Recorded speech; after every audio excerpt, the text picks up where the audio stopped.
भगवान बुद्ध पेरुवन में विहार कर रहे थे। एक दिन भिक्षाटन को जाते हुए राह में एक सुअरी को देखकर ढिठक गए और फिर कुछ सोचकर मुस्कुराए और आगे बढ़े। एक सुअरी को देखकर मुस्कुराना आनंद को कुछ अनुचित लगा। वह हमेशा बुद्ध के साथ छाया की तरह लगा रहता था, उनका सेवक था। उसने देखा बुद्ध एक सुअरी को देखकर ढिठक गए, मुस्कुराए और फिर आगे बढ़ गए। आनंद अपनी जिज्ञासा को न रोक सका और उसने भगवान से इसका कारण पूछा। तो भगवान ने कहा, आनंद, यह सुअरी ककुसंद बुद्ध के शासन में एक मुर्गी थी।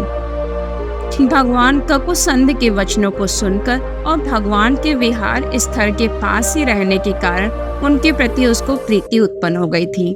जब वे बोलते तो सदा पास आ जाती, समझ न सकती थी तो भी सुनती। समझ कौन सकता है, इंसान तो अच्छे से समझता ही नहीं। वह भाव विभोर हो जाती, तन्मय हो जाती थी तो मुर्गी ही। कुछ ज्यादा सोच विचार की संभावना तो न थी, आदमियों की नहीं होती है तो उसे कैसे होगी, लेकिन थी सरल, बिल्कुल निर्दोष। भगवान जब भी बोलते यह आस पास ही बनी रहती। इसे सत्संग का चाव लग गया था। ठीक वैसे ही जैसे महर्षि रमण के पास एक गाय रहती थी। वे जब बोलते तो गाय वहां पे आ जाती, खिड़की में से सिर अंदर कर लेती, सुनती रहती। जब तक वे बोलते बराबर सुनती रहती। जैसे ही बोलना बंद करते चली जाती, नियमित रूप से रोज आती। ऐसा कोई उनका नियमित भक्त भी नहीं था जितने की वो गाय थी। जब गाय मरी तो रमण महर्षि ने उसे वैसे ही सम्मान से विदा किया जैसे कि कोई मनुष्य को करता है। उसकी समाधि भी बनवाई गई। ऐसे ही यह मुर्गी भी रही होगी। जब भगवान ध्यान करते तो यह अत्यंत निकट आकर खड़ी रहती थी। कभी कभी तो यह भगवान की तरह ही आंखें बंद कर लेती। ज्यादा तो नहीं समझ सकती थी, लेकिन जैसे भगवान शांत बैठे रहते वैसे ये भी शांत खड़ी हो जाती। देखती भगवान हिलते डुलते नहीं तो यह भी अडोल हो जाती। देखती उन्होंने आंखें बंद कर ली है तो यह भी आंखें बंद कर लेती। ऐसे धीरे धीरे इसको सत्संगति का रस लग गया। ऐसे ही उसने बहुत पुण्य अर्जन कर लिए और उसी पुण्य के कारण दूसरे जन्म में उवरी नाम की राजकन्या होकर उत्पन्न हुई। जब राजकुमारी होकर पैदा हुई तो एक दिन वह पाखाने में कीड़े देखकर उसे अपूर्व बोध हो गया कि ऐसी ही तो हमारी भी दशा थी। जैसे ये कीड़े बिलबिला रहे हैं ऐसे ही आदमी भी बिलबिला रहा है।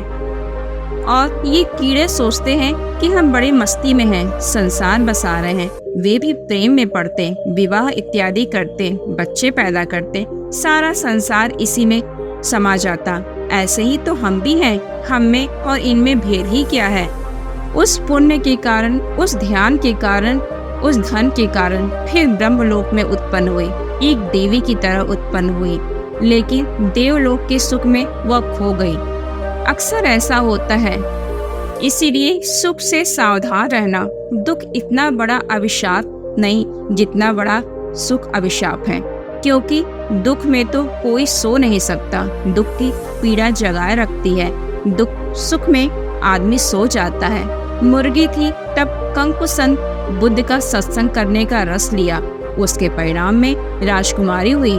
राजकुमारी थी तो पाखाने में कीड़ों को देखकर इस बोध को उत्पन्न हो गई कि वह फिर से ब्रह्मलोक में उत्पन्न हो गई।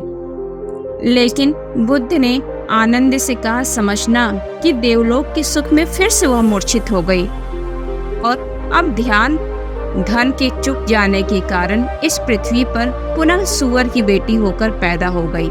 आवागमन के इस चक्कर को देखकर मैं ढिठका। बुद्ध ने कहा कि मैं सोच में पड़ गया, इसीलिए हल्का सा मुस्कुरा दिया कि यह कैसी मूर्खता है। जागते जागते फिर सो गए, उठते उठते फिर गिर गए। देवलोक से भी आदमी गिर जाता है, क्योंकि पुण्य एक दिन खत्म हो जाते हैं। समाधि से कोई नहीं गिरता है, ध्यान से गिर जाता है। ध्यान और समाधि में यही फर्क है। ध्यान यात्रा है, तुम चाहो तो बीच से लौट सकते हो। समाधि तो एक मंजिल है, एक बार पहुंच गए फिर लौटना नहीं, क्योंकि समाधि में तुम खो जाओगे। बचता ही नहीं वहां से कोई लौटने वाला।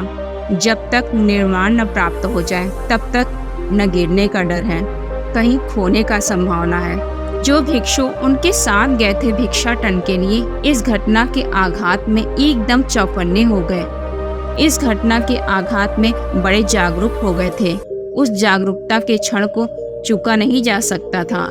इसलिए बुद्ध ने बीच सड़क में खड़े होकर ये वचन कहे, जैसे दृढ़ मूल के बिल्कुल नष्ट न हो जाने से कटा हुआ वृक्ष फिर भी वृद्धि को प्राप्त होता है, वैसे ही तृष्णा के समूल नष्ट न होने से यह दुख चक्र बार बार प्रवर्तित होता रहता है। बुद्ध ने फिर कहा, जैसे किसी घर में दिया जला हो और घर का मालिक जगा हो तो चोर उस घर की तरफ नहीं आते। पहरेदार सजग हो, घर में दिया जला हो, खिड़कियों से रोशनी बाहर आती हो और मालिक चलता फिरता हो तो चोर उस घर की तरफ आंख भी नहीं उठाते, दूर दूर ही रहते हो। मालिक सोया हो, घर का दिया बुझा पड़ा हो, घर में गहन अंधकार हो, पहरेदार शराब पीकर पड़ा हो, फिर चोरों के लिए तो यह निमंत्रण है। तुमने खुद ही निमंत्रण भेज दिया, फिर चोर ना आए तो क्या करे। चोरों को कसूर मत देना, चोरों को दोषी मत ठहराना, तुम ही दोषी हो।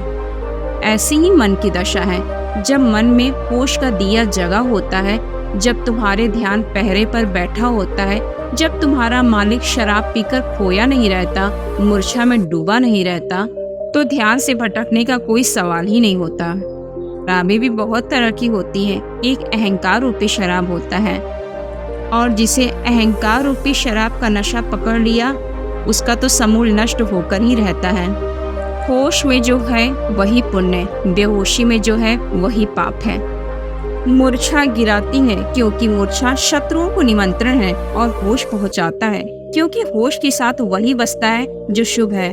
तो दोस्तों, आपने आज की हमारी कहानी में देखा ऐसे कोई अपने कर्मों से सुख और दुख भोगता है, तो हम लोगों को भी अच्छे कर्म करने चाहिए, अपने मन को एकाग्रचित करना चाहिए, न कि भटकाना चाहिए। अगर आज की कहानी हमारी आपको पसंद आए तो इसे दोस्तों में शेयर करना बिल्कुल न भूलें, तथा हमारे चैनल को लाइक और सब्सक्राइब जरूर करें।